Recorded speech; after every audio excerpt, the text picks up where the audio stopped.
Tesla just released their new refreshed app, and I wanted to go over it with you.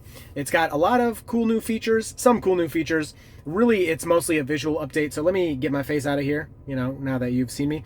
So we can just focus on the app here. So this is the new home screen, and I am using a Galaxy Z Fold 3, so it's kind of big. Of course, on a normal smartphone, it'll look more like the smartphone shape. But you can see here, I'm currently sitting in the car, of course, but this is what the car looks like now when it's parked. It looks very nice, and as you do different things, it'll move around. So let's just go through the app. You can see in the top left up here, actually I can kind of mark things as we go. So in the top left up here, you can see that's the name of my car. Why though? We have my percentage remaining. If you have miles selected, of course, that will show you miles. I'm on percent, and it shows you the status of the car, parked or whatever. What's really cool, you can see when the car is driving, it actually has a driving visual animation, and it looks really nice. If somebody, is checking up on you, like if someone else is logged into your app, they can see what the car is doing, or if you have it for service or something, it'll show you where it is. It has a nice animation as you flip through the different categories in the menus. The car will move around. It's still driving, so very cool. So going down, you can see you can lock and unlock the car here. This is climate. It's on currently because I'm sitting in the car. This is your charging screen right here. So you can click that. I think I have to get rid of this pen. And then this is, you can see your charge limit here. I have it currently set to 80%. You can move that around as you like, and you can see there's little bars there, and you get kind of a haptic feedback. It vibrates. You may actually hear that in the video. It vibrates when you're on that point, which is pretty nice. Before, in the old app, it would stop at 90%, but none of the other points would give you any indication they were there. So this is really cool. You can see exactly where you are. It actually didn't also didn't have this indicator right here showing you the percentage either. So now you can see what percentage you're charging at, and it'll lock onto those different points, which is really nice. Moving down, you can see media controls are down here. We did not have media controls in the old app, so that's really nice to have those. Sometimes if you're playing a game or something, you can edit those from the phone rather than having to exit, what you're doing, watching, Netflix or something. So that's really nice. So moving down to controls, if we go into the controls menu, you get a pretty quick but nice animation. Let's see it one more time. It looks better if I'm from here. So you can see the car's there. Controls, it kind of zooms in. Could be a little slower in my opinion, but you can lock and unlock the car from right here. So now the car's locked, now the car's unlocked. You can open the frunk up here. You can open the trunk back here, and it has a really nice animation. I can show you those in just a second. And then flash the headlights is here. Open the charge port. You can honk the horn, start the car, or vent the windows. Those are not new. It's just kind of in a different section there. Starting the car, a lot of people ask, you don't really start it, but if you want someone to drive without the key, I can click the start button here, and then they have 2 minutes to get in the car and start driving without a key. So that can be useful sometimes. And then if we open the trunk here, I click open, and it's opening. You can see we have a nice animation there. If I go back to controls and close it, so it's closing, and then it takes a second. I don't think the animation starts until it's closed. So yeah, now it closed, now the animation goes. So it lags the actual movement just a little bit. Going into climate, nothing really new here, except the visuals are really nice. You can see the air is flowing. If I turn the AC off, I just did it in the car. It should turn off in the app. We will see the air is not flowing. There you go. So the air turns off, and then I'll turn it back on. The air will turn back on. You can still, do your heated seats like you could always do. Heated steering wheel, if you have that, you can click that, and then the heated steering wheel will turn on. Looks like it's loading. I don't know what's taking so long. There we go. Heated steering wheel is on. Now it's off. Change the temperature, turn the climate on and off, and you can vent the windows. Again, none of these are new. It just looks nice. In the 7-seater Model Y, it used to show heated seats here. I have the 5-seater. But it no longer shows that. So even in the 7-seater, it doesn't trick you into thinking you have heated seats there because you do not. Okay, moving on to location, really nothing different here. Yeah, pretty much the same thing. So that's the same. Summon is updated a bit here, so I actually can't use Summon right now because my one autopilot camera is not functioning. I should be hopefully fixing that tomorrow. But you combine both Summon, Dumb Summon, and Smart Summon into one menu. So if this was working, right here would be Smart Summon. I could tell it what to do. And then down here is kind of Dumb Summon. You can go forwards or backwards with those. It's all in one menu, which is really nice. And then you can also switch to move this out of the way. You can also switch to the Earth view here, which I actually prefer when I'm using Summon. I think this gives me a better idea of what I'm doing. Oh yeah, these are my 2 mansions next to each other. Just kidding, I'm at an event. All right, going back to the main screen, we can go down to security. Again, nothing new here. This is your key up here. I have my phone key connected, and then sentry mode is on. I can turn that off. I don't really need it, so turn that off. Okay. Ooh, being a little laggy here. There we go. Took me a second to be able to click that button. Valet mode, speed limit mode, all of that is the same. You can adjust the limit of the speed right there. And then you can turn it on and off with this right here. So I have to assign a pin, but I don't want to do that right now. And then back to the main menu here. We have upgrades right here. Now this is very cool. So software upgrades, again, looks different, looks kind of cool. We have acceleration boost. You can subscribe to full self-driving if you don't have it. Premium connectivity comes with the car for a year when you first buy it, so I don't need to pay for that yet. But you can buy your upgrades for the car. Again, it looks nice, but that was in the app before. And then we have accessories, so you can actually go to the Tesla shop where you can buy, you know, coats and jackets and accessories for your car and all this stuff, and it's all in the app now, which is great.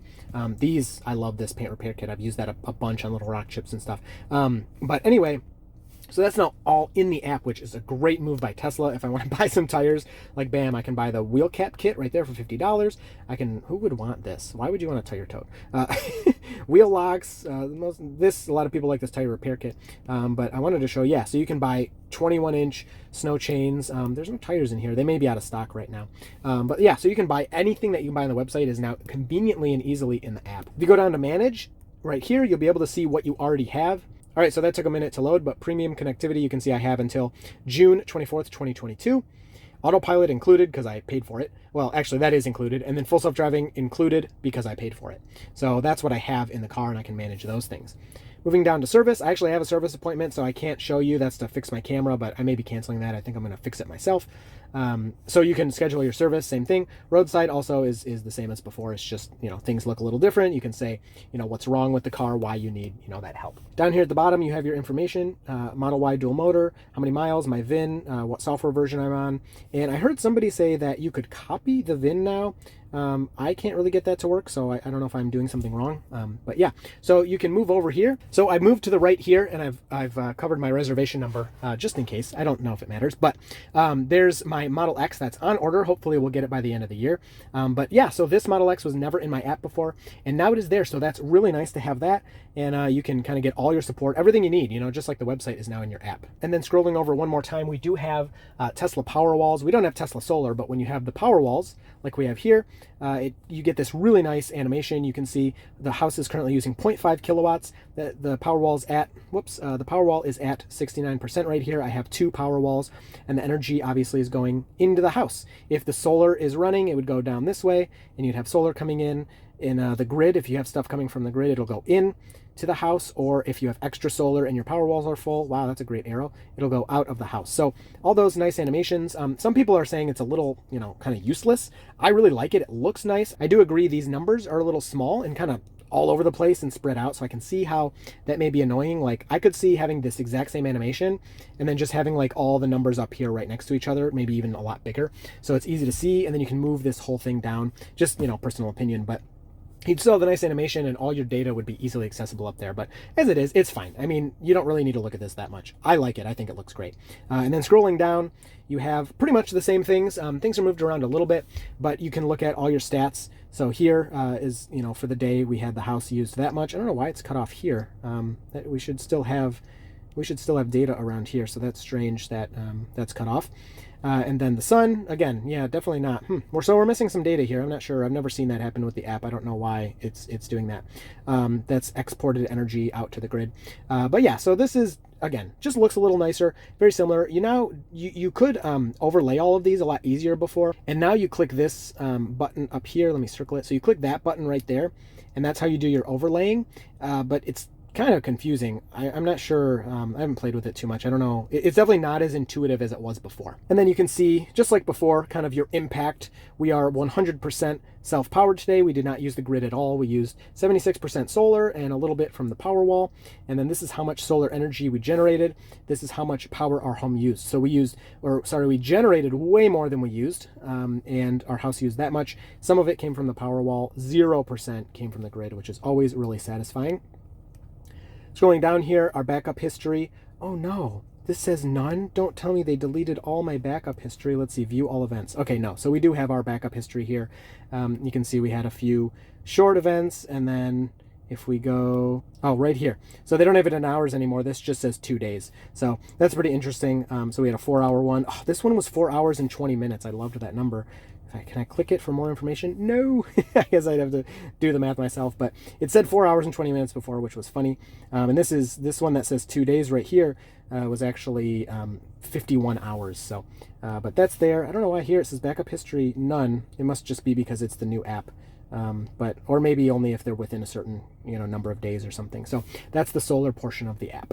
Also, when you're charging, you have a nice new animation. So showing that to you now, you can see the energy is going in the cable kind of from the wall. And if you're thinking about the solar portion, it's like coming from the solar and then going, into the car, which is very cool. But you can see the energy coming from the wall going into the car.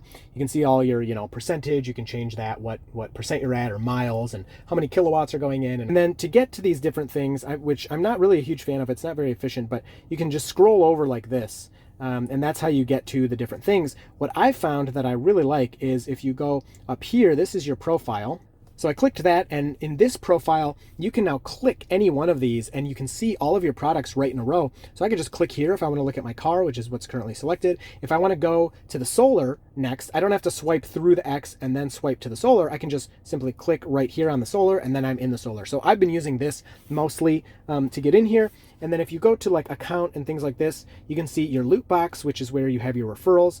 Your account is where it talks about your supercharging and stuff. So let's look at that. So here's the loot box. Yes, I have a lot of supercharger miles. I wish I could give them away. That would be really fun. If I could give those out to you guys in the comments, I would really enjoy that.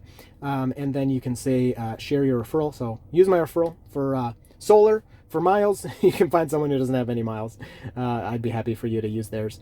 Use one of my patrons, that'd be great. So if we look at past referrals, it's all the same. It's just a little more organized, a little nicer. So here's my car referrals. Congratulations to my latest referral, delivered August 22nd. That's very nice. And then we have some people, Andy, what are you doing here, man? Some people have canceled. Some people are still waiting on their order. And then you can go over to the solar tab. This is, please use my solar referral if you want to get power walls or Tesla solar. I'd really appreciate that. You can see this is my last order. Congratulations to you.